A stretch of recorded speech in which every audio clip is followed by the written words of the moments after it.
नमस्कार दोस्तों, इजलास में आपका फिर से स्वागत है। मैं एडवोकेट दीपक आज आपको बताऊंगा कि वसीयत को चैलेंज किन ग्राउंड्स पे किया जाता है। जी हाँ दोस्तों, अगर आप चैनल पर नए नहीं हो और वसीयत से रिलेटेड पहले हमारी वीडियोस को देख चुके हैं तो आपको पता है कि मजबूत वसीयत कैसे लिखी जाती है, वसीयत को चैलेंज कैसे किया जाता है और वसीयत के रिगार्डिंग जो लेटेस्ट जजमेंट्स हैं वो भी आपको चैनल पर मिलेंगी। तो अगर आप चैनल पर नए हो तो चैनल को सब्सक्राइब करना ना भूलें, साथ ही बेल आइकन को जरूर प्रेस कीजिएगा ताकि हर वीडियो की नोटिफिकेशन आप तक सबसे पहले पहुंचे। दोस्तों, वसीयत एक सेंसिटिव डॉक्यूमेंट है। वसीयत सेंसिटिव डॉक्यूमेंट इसलिए है क्योंकि जो वसीयत करता है वो गुजरने से पहले अपनी इच्छा वसीयत में लिखता है कि भाई मेरे जाने के बाद मेरी प्रॉपर्टी के साथ क्या होना चाहिए, किसके पास वो जानी चाहिए, कितना हिस्सा किसके पास जाएगा, ये उस वसीयत में लिखा होता है। तो जब वो गुजर ही गया तो और कोई सामने वसीयत लेके आता है कोर्ट में कि भाई हाँ प्रोबेट कराने आता है विल का, या फिर कोई दूसरी पार्टी वसीयत को चैलेंज करती है, तो जो वसीयत करता है वो तो आके बता नहीं सकता कि भाई वसीयत सही है, गलत है, जेन्युइन है या फ्रॉड से बनी हुई है। तो ऐसे में जो वसीयत जिसके हक में है, जो बेनिफिशरी है, उसको वसीयत साबित करनी पड़ेगी। तो वसीयत चैलेंज करने वाले के पास कुछ ग्राउंड होना चाहिए। वसीयत को डिसबिलीव कोर्ट कर दे, कोर्ट को वो यकीन दिला पाए कि ये वसीयत झूठी है। तो ऐसे कुछ ग्राउंड मैं इस वीडियो में आपको बताऊंगा। दोस्तों, अगर वसीयत रजिस्टर्ड है तो वसीयत को एक मजबूती देती है क्योंकि वो सब रजिस्ट्रार के सामने रजिस्टर्ड हुई है। वहाँ पे गवाह, अटेस्टिंग विटनेस और जो आइडेंटिफायर है उनके सब रजिस्ट्रार के सामने फ़ोटो होते हैं। सब रजिस्ट्रार कानून में उनको बताता भी है कि भाई वसीयत के कंटेंट क्या है और वो उनको सही मान के साइन करते हैं। तो ऐसे में एक रजिस्टर्ड वसीयत अपने आप में मजबूत वसीयत रहती है। अनरजिस्टर्ड वसीयत जो है थोड़ी कंपेरेटिवली कंपेयर आप करोगे तो वो कमज़ोर होगी और कोर्ट में साबित करने में भी दिक्कत आती है। तो दोस्तों, एक वसीयत को चैलेंज करने के लिए कौन कौन से ग्राउंड एक जो कोर्ट कंसीडर करती है वो हम आपको बताने जा रहा हूँ। सबसे पहले और मेन जो वसीयत का ग्राउंड है वो वसीयत करते हुए जो एक कैपेसिटी, जो टेस्टेटर है जो वसीयत करता है, क्या वो इस कैपेसिटी में था कि वो वसीयत कर पाए। दोस्तों, कैपेसिटी का मतलब यहाँ पे कि भाई वो 18 साल से ऊपर था, सोचने समझने की क्षमता उसकी सही थी, मानसिक रूप से वो स्वस्थ था, ये उसकी कैपेसिटी को दिखाएगा। अगर वसीयत को चैलेंज करने वाला इंसान ये दिखा दे कि भाई जो वसीयत करता था वसीयत वाले दिन बीमार था मानसिक रूप से, या कह लीजिए कि भाई उसकी ऐसी वाली दवाइयाँ चली हुई थी जो सोचने समझने की क्षमता को प्रभावित करती हैं, तो वसीयत जो है अपने आप में कमज़ोर हो जाती है। दूसरा ग्राउंड जो वसीयत को चैलेंज करने में हम इस्तेमाल करते हैं, दूसरा है वो इंटेंशन, कि क्या वसीयत करता कि जो बेनिफिशियरी है उसके हक में प्रॉपर्टी करने की कोई इंटेंशन थी। दोस्तों, कई बार क्या होता है कि भाई जैसे मान लो बाप बेटे का झगड़ा हो रखा होता है, वो थाने में तहसील में उनकी जो है लिटिगेशन चल रही होती है।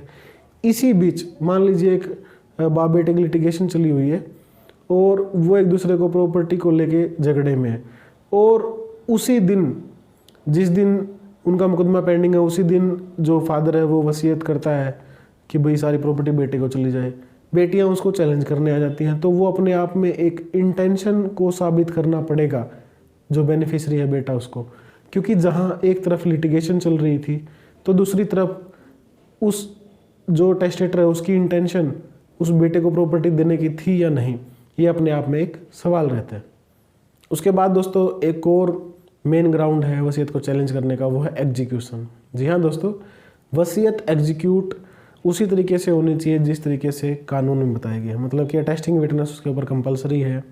वसीयत के अंदर जो प्रॉपर्टी है उसकी डिटेल होनी चाहिए। मान लीजिए एक वसीयत है, वसीयत लिख दी कि भाई जो मेरी प्रॉपर्टी है वो ऐसे ऐसे इस प्रकार से जो है वो डिस्ट्रीब्यूट हो जानी चाहिए, लेकिन उसके ऊपर अटेस्टिंग विटनेस कोई है नहीं, तो उसको बिलीव करना कोर्ट के लिए मुश्किल हो जाता है। और जो वसीयत साबित करने की इंडियन एविडेंस एक्ट में जो प्रोसीजर बताया है वो उसके अकॉर्डिंग अगर अटेस्टिंग विटनेस एग्जामिन नहीं हुआ तो वसीयत अपने आप में टूट जाएगी।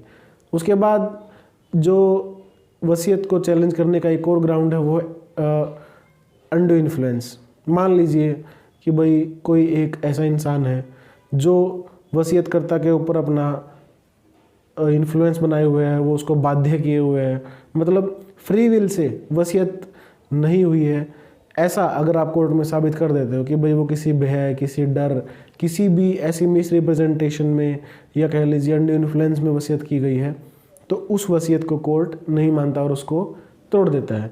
उसके बाद जो वसीयत का ग्राउंड है वो फ्रॉड के ग्राउंड पे वसीयत को चैलेंज, रूटीन में जितने भी वसीयत चैलेंज होती है कोर्ट में फ्रॉड के ग्राउंड पे होती हैं, फ्रॉड, मिस रिप्रेजेंटेशन, फैब्रिकेशन। लेकिन इसको साबित करना भी इतना ही मुश्किल है, क्योंकि ऑनरेबल सुप्रीम कोर्ट अपनी बहुत सारी जजमेंट्स में कह चुके हैं कि भाई फ्रॉड को कि सिर्फ प्लीड करने से काम नहीं चलेगा, आपको फ्रॉड कोर्ट में साबित करना पड़ेगा।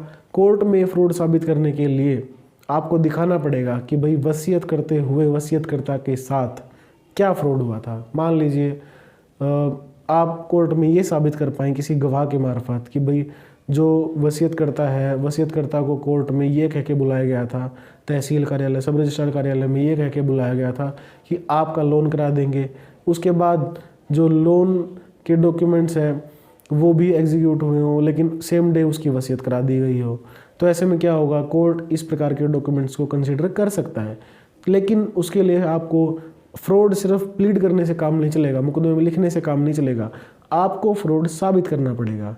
तो ऐसे में फ्रॉड सबसे स्ट्रॉन्ग ग्राउंड भी है, क्योंकि फ्रॉड के ग्राउंड में लिमिटेशन भी जो है वो कोर्ट देखता नहीं है। अगर फ्रॉड का कोई जेन्युइन प्रूफ है किसी चैलेंज करने वाले के पास, तो कोर्ट लिमिटेशन भी जनरली भूल जाता है कि भाई चाहे आप वसीयत को फ्रॉड के ग्राउंड पे साबित कर रहे हो, तो समय बाध्यता जो 3 साल की है कि डॉक्यूमेंट आपकी नॉलेज में आ गया, आपने 3 साल के अंदर जो है उस वसीयत को चैलेंज कर दिया, तो आप लेटर स्टेज पे भी फ्रॉड के ग्राउंड पे वसीयत को चैलेंज कर सकते हो। उसके बाद जो एक मेन ग्राउंड है वो है वसीयत के कंटेंट। जी हाँ दोस्तों, वसीयत के कंटेंट जनरली वसीयतकर्ता की इंटेंशन को दिखाते हैं कि भाई वो अपनी प्रॉपर्टी, अपने बच्चों और अपने जो वसीयतकर्ता के जो वारिस हैं उनको जिक्र करता है। वो वसीयत में बताता है कि मैंने कोई पहले से विल कर रखी है कि नहीं कर रखी है, कौन सी प्रॉपर्टी किसको जानी चाहिए, कितना हिस्सा किसको दिया जाना चाहिए, मैंने पहले से किसी को कोई कुछ दे दिया है कि नहीं दे दिया है, मेरी पहले जो वसीयत है वो आज से खारिज समझी जाए। तो ये कंटेंट जनरली वसीयत के होते हैं। और इन कंटेंट्स में क्या होता है कि भाई कई बार जो है वो वारिसों का जिक्र नहीं होता, कई बार प्रॉपर्टीज़ की फुल डिटेल नहीं होती या गलत डिटेल होती है, या फिर कई बार क्या होता है कि भाई पहले वाली जो वसीयत हैं उनका उसमें जिक्र नहीं होता। तो कई बार जब कलेक्टिव हम एविडेंस देखते हैं तो वसीयत के कंटेंट जो हैं वो बहुत मैटर करते हैं। मान लीजिए वसीयत में लिख दिया कि भाई मैंने पहले से ही अपने एक बेटे को 1 लाख रुपए दे दिए थे, लेकिन वो कभी दिए ना हो, कोई ऐसी ट्रांजैक्शन ना हो, तो इस कंटेंशन को जो है लेकर भी वसीयत को लोग चैलेंज कर देते हैं। और ये चीज़ जो वसीयत का बेनिफिशियरी है उसको साबित करनी पड़ती है कि भाई 1 लाख रुपए कौन से और कब किस्त। अब ऐसे में क्या है कि अगर वसीयत में कोई संदेहास्पद सरकमस्टांस पैदा हो जाते हैं तो वसीयत सिर्फ संदेह के आधार पर ही कोर्ट जो है तोड़ सकता है। तो इस वीडियो में इतना ही दोस्तों। अगर आपको वीडियो में जानकारी सही लगी, वीडियो को लाइक करना, चैनल को सब्सक्राइब करना, साथ ही बेल आइकन को जरूर प्रेस कीजिएगा ताकि हर वीडियो की नोटिफिकेशन आप तक सबसे पहले पहुंचे। Thank you.